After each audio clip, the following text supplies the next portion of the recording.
que queremos, digamos, recalcar es que para implementar estos sistemas de gestión de calidad tenemos que pasar por 7 principios importantes, ¿no? ¿Cuáles son esos principios? Te los comparto ahora. El primer principio habla de la medición del servicio, conocer las necesidades tanto como las expectativas de los padres de familia y los apoderados a fin de contrastarlas con el nivel de satisfacción que tienen respecto al servicio educativo que les brinda tu escuela, ¿no es cierto?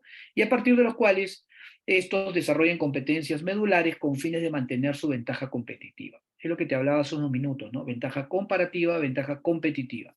Lo más importante es tener presente siempre la ventaja competitiva de tu organización. Pero antes de darte la fórmula aquí, lo que quiero es que entiendas que en un negocio, como cualquiera, tú tienes que definir quién es tu cliente y tu usuario. Y la escuela no deja de ser una empresa. La escuela es una empresa, tanto la pública como la privada, porque hay un cliente, hay un usuario y hay un servicio que se brinda. Algunos me decían, sí, pero en el público es gratuito. Nada es gratuito. El público no te da un servicio gratuito. La escuela pública no es gratuita. ¿Quién te ha dicho que la escuela pública es gratuita? La escuela pública la pagamos todos los peruanos con nuestros impuestos, ¿no es cierto? Entonces, eh, vamos a definir el cliente en la escuela. Vamos a coger como ejemplo la escuela privada. ¿Quién es el cliente? Hay una confusión porque muchos dicen que el cliente es el estudiante, ¿no? El estudiante es el cliente de la escuela privada. No. Hay que tener claro que cliente es siempre el que paga. Entonces, el padre de familia es el cliente. ¿Y el alumno qué será? El usuario del servicio. Entonces, tú tienes cliente y usuario. ¿De acuerdo? Tiene las dos cosas, cliente y usuario. Entonces, una vez definido esto es importante porque porque las estrategias que tú aplicas para desarrollar tu organización, tienes que tener cuidado porque algunas se aplican al cliente y otras se aplican al usuario. Si no tienes bien definido esto, puedes cometer errores que te pueden llevar a, digamos, debilitar inclusive tu parte financiera. Y te voy a poner un ejemplo puntual. Siempre con la comida porque es lo que más nos gusta a los peruanos, ¿no? Hay una casuística interesante que se trabaja mucho en los MBA que habla del caso Kentucky versus McDonald's. En un momento, Kentucky comienza a perder clientes y estos se comienzan a ir a McDonald's, ¿no? Y entonces ellos ven que todos sus clientes se van a la vereda del frente y se meten a McDonald's y obviamente ellos se quedan con menos clientes y como estrategia contratan a los mejores cocineros para que mejoren su fórmula secreta del pollo frito con harina, ¿no?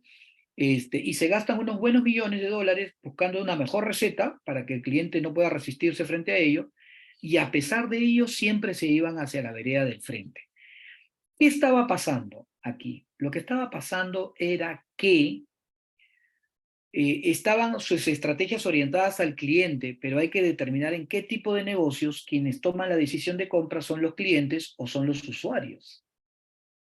Entonces ellos entendieron mal, ¿no? Tuvieron una mala lectura pensando que la decisión de compra final eran los clientes y en realidad quien decidía la compra era el usuario. ¿Por qué? Porque el papá le decía, ¿qué quieres comer, hijo? ¿Hamburguesas o pollos fritos? ¿No? De Kentucky. Entonces los niños escogían y todos iban a McDonald's. ¿Pero por qué? No porque McDonald's, la hamburguesa fuera la mejor o mejor que el pollo frito de Kentucky, sino que McDonald's de manera inteligente y estratégica, al darse cuenta tempranamente que quien decidiera la compra, le agregó a sus locales espacios de divertimento. Tenías la cama de pelotas, las resbaladeras, la cajita feliz. Entonces el usuario prefería ir a McDonald's porque habían estos juegos como complemento. Al niño no le importaba que la hamburguesa sea mejor que el pollo frito de Kentucky. Luego Kentucky reacciona y se da cuenta que quien decide la compra es el usuario, no el cliente, y entonces arma una estrategia para el usuario y comienza a crear también sus espacios de divertimento y su cajita feliz. ¿Me dejo entender? Pero te das cuenta que es importante definir quién es el cliente, quién es el usuario y quién decide la compra, porque las estrategias pueden variar y en este caso Kentucky gastó una buena cantidad de dinero, ¿no? Pero no le atinó en la estrategia. Luego tuvo que variar, invertir otro tanto, ¿no? Para agregar estos espacios de diversión para los niños, ¿no? Entonces, En ese sentido, hay que estar atento a las expectativas del cliente y medir el nivel de satisfacción de los mismos, ¿no? Y para ello hay una fórmula interesante. Dice, si EX es mayor que NS, significa que si las expectativas son mayores que el nivel de satisfacción, si yo esperaba 10 y me dieron 5, tengo a un padre de familia insatisfecho. Pero si por el contrario la fórmula es EX menor que NS, es decir, si yo esperaba 5 y me dieron 10, bingo, tenemos un padre de familia satisfecho, ¿no? Ahora, para estar atento a la medición del servicio educativo, ¿será complicado? O sea, a ver, ¿qué tanta plata tengo que invertir para estar atento a lo que él espera de mí y estar atento frente a qué tan satisfecho está de mi servicio? En realidad no se invierte mucho, ¿no? En realidad lo que se tiene ahí, ¿qué cosa es? En realidad lo que se tiene ahí es encuestas, se aplican encuestas, se tabulan y se hacen, digamos, se toman acciones para estar atento a cómo ve mi cliente el servicio. Y siempre me preguntan, ¿y con qué frecuencia? Bueno, lo recomendable es que sea trimestral, ¿no? Trimestral porque te da la capacidad de tomar acciones para mejorar. Supongamos que en el primer trimestre tenemos complicaciones con el nivel de satisfacción, tenemos padres insatisfechos, todavía tenemos 2 trimestres más para hacer ajustes. De nada vale que tú apliques estas encuestas solo a fin de año, porque en realidad terminó el año y es probable que muchos papás se vayan, porque encontraron que el servicio que tú brindas no les cubría sus niveles de expectativa. Entonces, mucho cuidado con estar aplicando encuestas solo al final de año. Lo recomendable es que se haga de manera trimestral, ¿de acuerdo? Hay que aplicar esas encuestas y como ven, no tiene mucho gasto, en realidad es elaborar las encuestas, tabularlas. Hoy en día inclusive existen software, aplicaciones, aplicativos que te permiten hacer encuestas automatizadas y los reportes también salen ya automatizados. Es solamente hacer una interpretación, ¿no? Eso es interesante. ¿De acuerdo? Entonces, fíjate que tú como auditor, como te estás preparando para auditor, tienes que recomendar al colegio, importantísimo, primero que tengan claro cuáles son las expectativas de su cliente y cuál es el nivel de satisfacción del mismo. Y hacer esa diferencia entre quién es el cliente y quién es el usuario. ¿De acuerdo? Ok, vamos a nuestro segundo principio. El segundo principio para implementar un sistema de gestión de calidad tiene que ver con el direccionamiento estratégico. ¿Qué significa esto? Direccionamiento estratégico significa que yo tengo que ver, ¿no? Definir cuál es la visión institucional. ¿Eso está claro? Tengo que definir cuál es la visión institucional. ¿Por qué? Porque la visión institucional es el norte, pero por encima de la visión, hoy en día en gestión moderna nos hablan del propósito. Una cosa es el propósito y otra cosa es la visión. Antes, hace unos 10 años, 15 años atrás, nos decían, la visión es lo único que nos ilumina y que obviamente nos pone una hoja de ruta importante, pero recuerda que el propósito está por encima de la visión. ¿Cuántos colegios tienen el propósito definido? Esa intencionalidad, ese texto que te dice eh, cuál es la motivación intrínseca y extrínseca que tienen mis colaboradores para ser parte de esta organización. Y te voy a dar algunos ejemplos, ¿no? Sobre todo para los corporativos, ¿sabes? Porque hemos encontrado algunos colegios que pertenecen a un promotor que puede ser dueño de 4, 5, 15 colegios, que de manera equivocada le plantea una visión para todos igual. Y ahí cometemos un error, porque la visión en realidad debe obedecer a la realidad de cada institución. No todos tus colegios pueden estar en la misma situación. Yo tengo una red de colegios, pero probablemente uno se creó antes que otros. O sea, uno tiene 30 años de fundación y el otro tiene 5. Uno buscará la internacionalización, el de 30 años, y el de 5 buscará posicionarse en el distrito. Son realidades distintas, ¿no? Porque uno es nuevo, el otro ya tiene unos buenos años, entonces buscamos eso.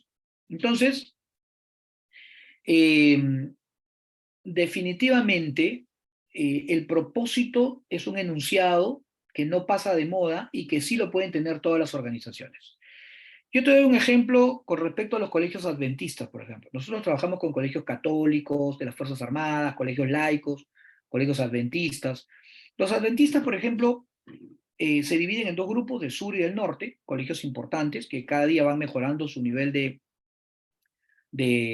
procesos educativos que están dando, siempre con la mirada de cumplir el perfil de egreso. Pero ellos, por ejemplo, cada colegio de los adventistas tiene su propia visión. Sin embargo, hay un propósito interesante que lo están definiendo y que suena un eslogan que ellos lo utilizan siempre, ¿no? Dicen, formar para el hoy y para la eternidad. Ese es el propósito de una escuela adventista. Tú vas a un colegio adventista y te van a formar para que hoy tú seas un ciudadano del mundo, ¿no? Que tenga las competencias para resolver problemas, pero también te forman para la eternidad. Es decir, cuando tu vida se acabe, ¿cómo es que tú debes esperar el regreso de Jesucristo? Entonces ahí está claro el propósito, ¿no? Y eso no pasa de moda, no tiene caducidad. En cambio, la visión sí tiene caducidad. ¿De acuerdo? Ok. Entonces, vamos a pasar a este esquema en donde vemos que la visión es importante, que todas la conozcamos, pero también es importante que todas las podamos medir, porque mira, quiero que veas este cuadro, y lo particular de este cuadro es que ves el Colegio San Remo ahí, bonito además, y varios colaboradores administrativos, docentes, personal de mantenimiento, pero cuando no tienen clara la visión institucional, ellos, los trabajadores, van creando su propia visión y misión y sus propios objetivos, muy particulares.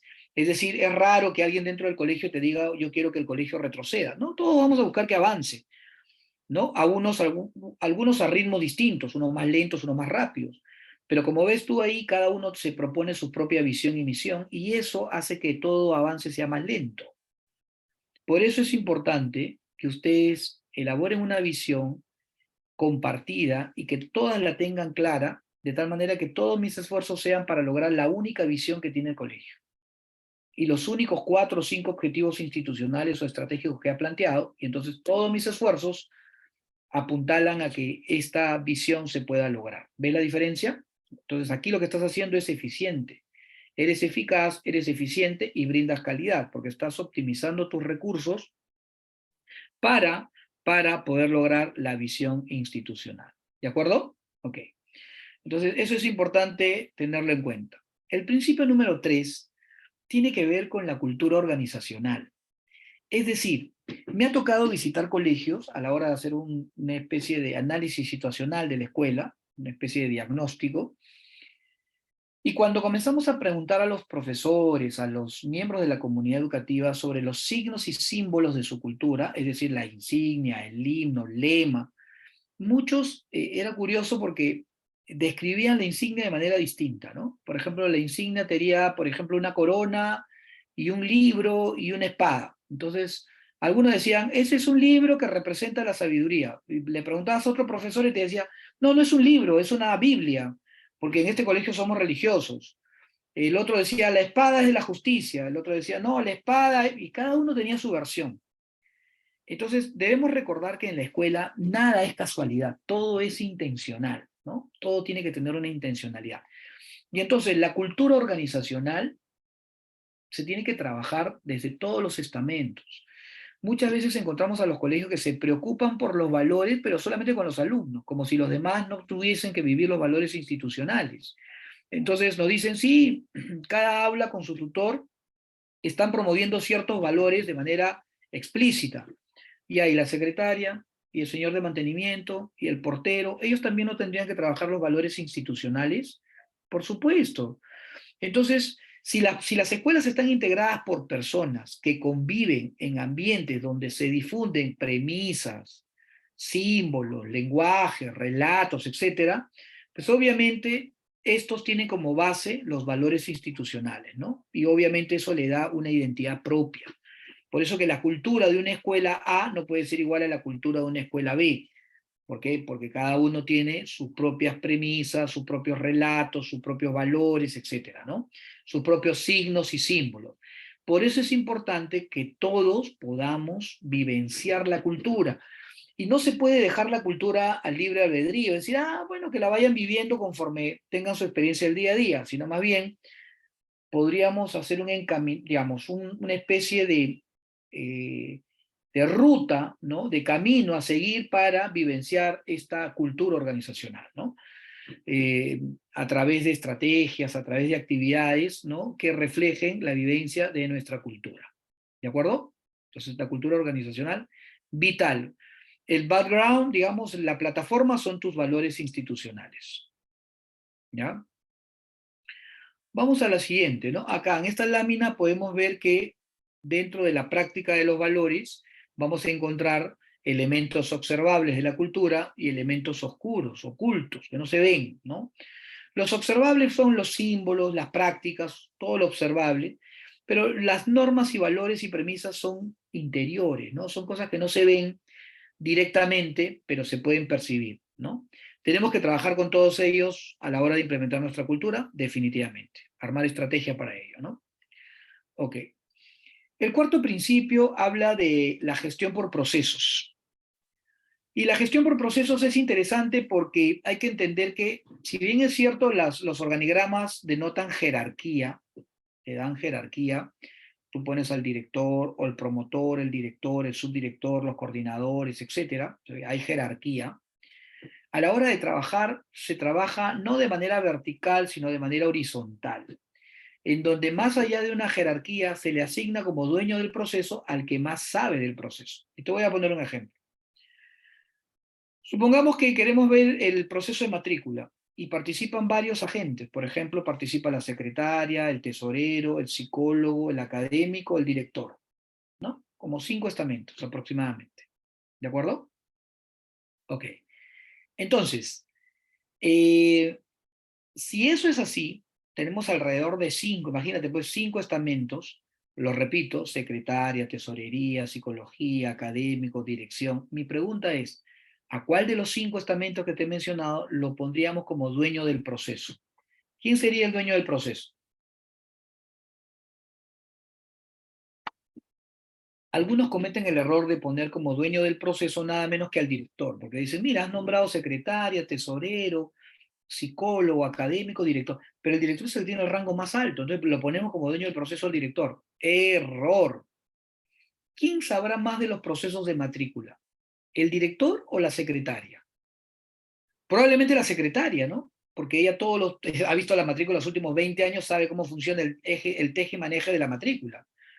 Entonces pones como dueño del proceso al que tiene mayor experiencia a la hora de ejecutar esas actividades con un orden lógico, ¿no? Eso no significa que le quitas autoridad al director, sino que en este proceso el dueño y responsable es la secretaria, la que invita a evaluar el proceso, revisar el proceso, normalizar el proceso, etc. Es el dueño del proceso, ¿de acuerdo? Y se entiende que los procesos pasan por 3 partes importantes. Hay un input, donde se colocan todos los ingredientes, los insumos, luego viene el proceso mismo, las actividades que generan valor, y finalmente el output, que viene a ser la salida de ese valor.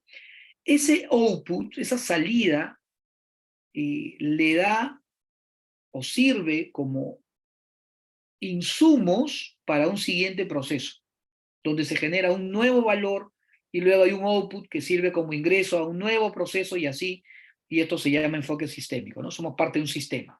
Es decir, antiguamente se pensaba que mientras yo haga bien lo que me toca hacer, no me interesa lo que el resto haga. No, hoy sí nos interesa porque tu valor, tu generación de valor, sirve como insumo para un siguiente proceso. Si tú te equivocas, seguramente se va a equivocar el del siguiente proceso. Entonces, como que estamos todos conectados, ¿no? Entonces es importante considerar el enfoque por procesos como una forma de hacer una comunicación integral entre todas las áreas. Por eso que ya no se habla de departamentos, sino más bien de áreas, ¿no? El área de contabilidad, antes era el departamento de contabilidad. La departamentalización era como que más encerrada en sí mismo, ¿no?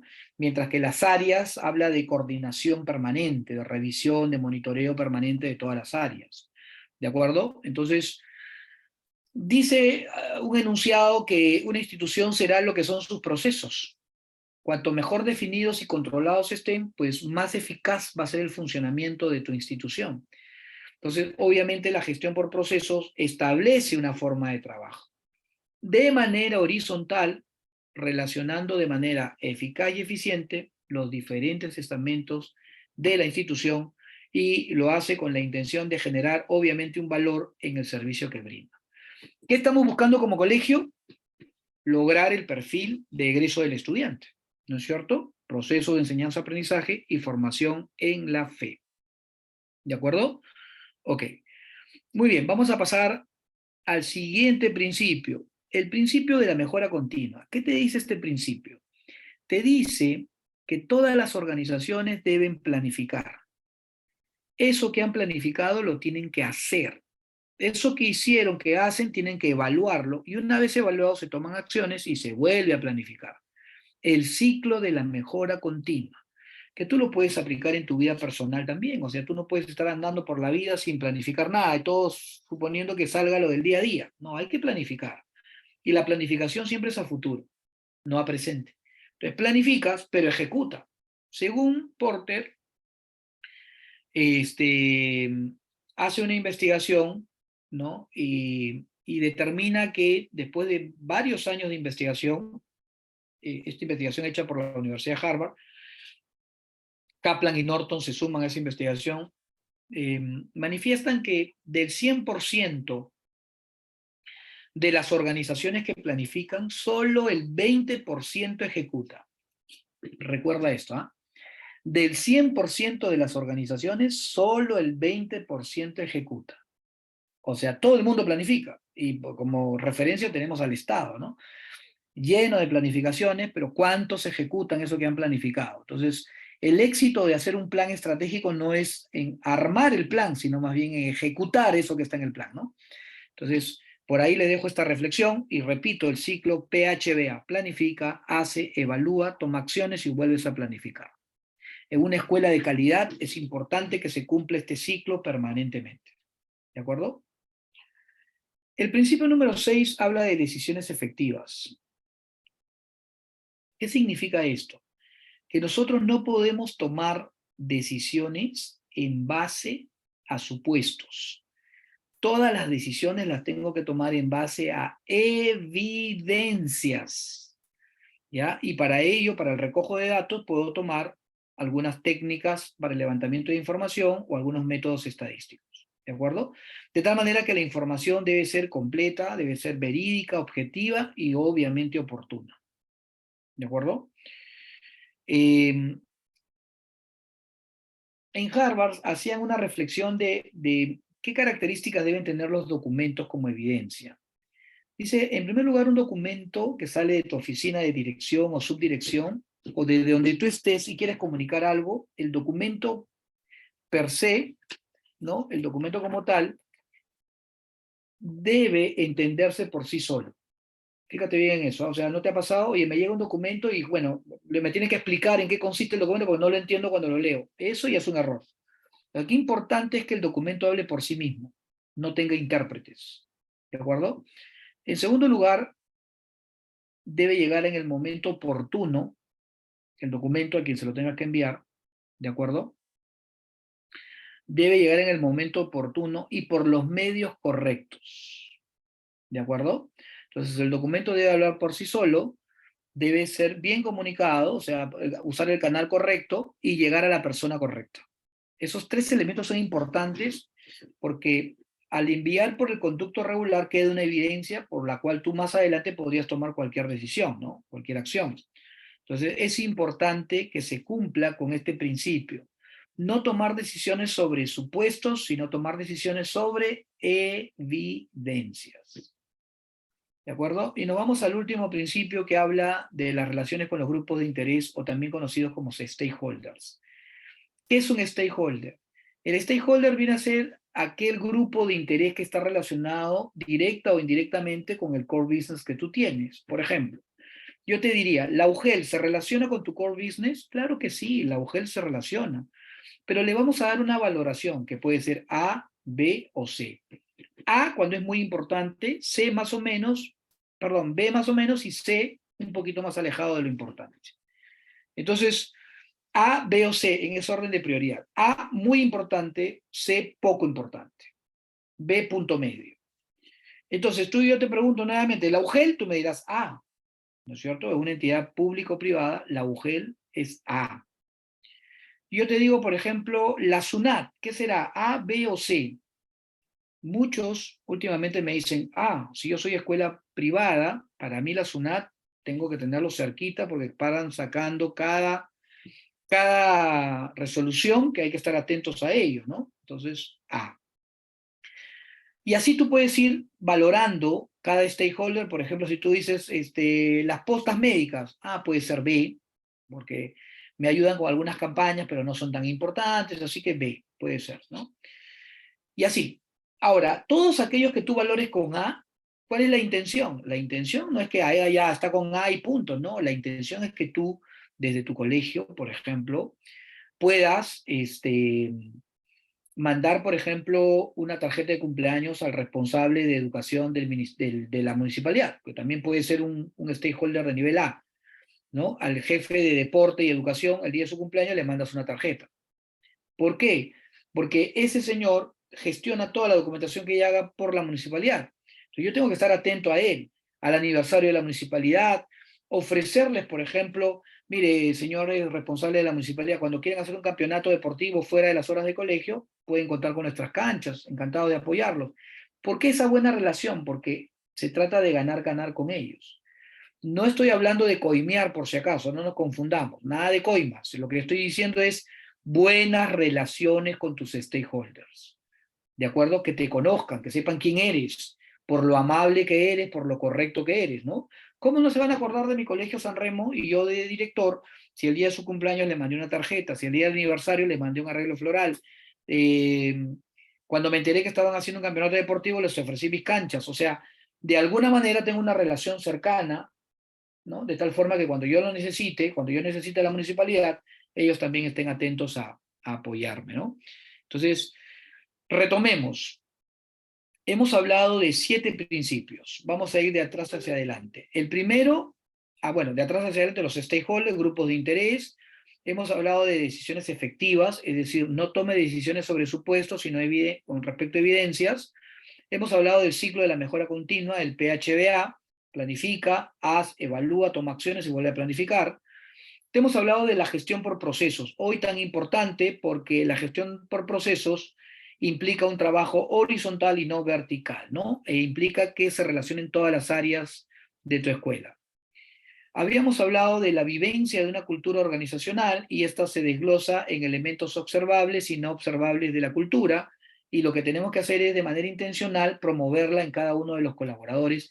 Puede ser inclusive a través de procesos de sensibilización, ¿no? En donde el personal nuevo, ¿no? Se le hace un proceso de inducción, por ejemplo, para que en esa inducción se les hable de nuestros signos, símbolos, valores, etcétera, ¿no?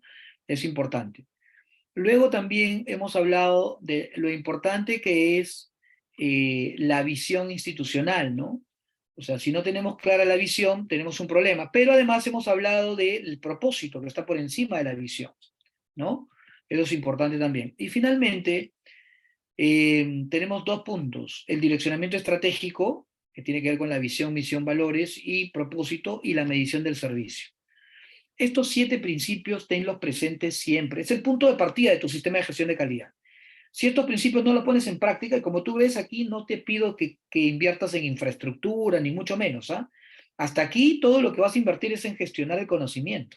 Hasta aquí no vas a gastar recursos económicos de tu escuela, sino más bien recursos humanos, ¿no? Es decir, vas a pedir a la gente que se reúna para poder establecer la visión, la misión, el propósito, ¿no? Hacer un plan de monitoreo y acompañamiento a los docentes, es decir, trabajar esta parte de procesos comprometiendo a todo el personal, ¿sí? Y también hemos hablado acerca de la definición de calidad educativa, que como le habíamos dicho a ustedes, para nosotros en SGC hemos escogido esta definición, hay más de 50.000 en Google. Esta es interesante porque Cecilia Bradaski dice, haciendo alusión al core business, calidad es cuando un estudiante va a la escuela y aprende lo que tiene que aprender, pero en el momento oportuno y además siendo feliz, ¿no? Eso es importante. Y entonces, concluyo con esta partecita que te hablaba de el tema de las ventajas competitivas y comparativas. Cuando tu colegio tiene una ventaja competitiva, cuando tu colegio tiene una ventaja comparativa. Recuerda, las ventajas comparativas son efímeras. Hoy yo soy mejor que mi competencia, ¿por qué? Porque dicto francés. Hasta que el otro dicta francés ya dejé de tener ventaja comparativa, ¿no? Mientras que las ventajas competitivas es algo que yo tengo que difícilmente lo tenga mi competencia. Por ejemplo, el carisma de mi congregación religiosa, ¿no? Eso jamás lo va a tener mi competencia. Por eso es que la gente me busca, porque tengo cierto carisma a la hora de formar a mis estudiantes. Normalmente las escuelas se abocan más a sus ventajas comparativas y pierden el foco, porque lo más importante es estar atento a tus ventajas competitivas. Y por ello terminamos diciéndoles que hemos pasado de lo tangible a lo intangible en este proceso de gestionar el conocimiento, ¿no? Hoy se valora más el conocimiento que la parte tangible, ¿no? O sea, tú puedes tener las mejores carpetas, la mejor pizarra, la mejor tecnología, pero puede que el servicio sea pésimo. Puede pasar lo contrario, tus salones son humildes, sencillos, con pizarra de tiza, pero realmente el estudiante le está sacando provecho y desarrollando las competencias correctas para poder responder al perfil de egreso, o viceversa, ¿no? Entonces, pero importante es que tengamos claro que hoy por hoy, estamos más abocados a lo intangible, ¿de acuerdo? Gestionar el conocimiento. Muy bien, queridos colegas, de verdad que ha sido un gusto, te he dado algunas pinceladas de lo que va a ser este curso de Audita tu Colegio. Dentro del sílabo vamos a encontrar, por ejemplo, los modelos de certificación internacionales como FQM, ISO. Te vamos a dar algunas orientaciones de qué consisten estos modelos, porque es bueno que tú sepas como un auditor los diferentes modelos que hay. También vas a aprender el modelo de SGCE, vamos a enseñarte a redactar informes de diagnóstico, vas a poder redactar, por ejemplo, o aplicar técnicas y el cruce de técnicas para validar un indicador, ¿no? Todo eso lo vas a poder ver en este curso de Audita tu Colegio. Por mi parte, ha sido un gusto poder compartir estos minutos contigo y te invitamos, porque hemos empezado el día lunes, todavía me parece que hay algunas vacantes, llama a los teléfonos que hemos compartido contigo, ¿no? En el Facebook o en nuestras páginas web, ¿no? Para que puedas inscribirte en este curso y que puedas tener estas alternativas laborales.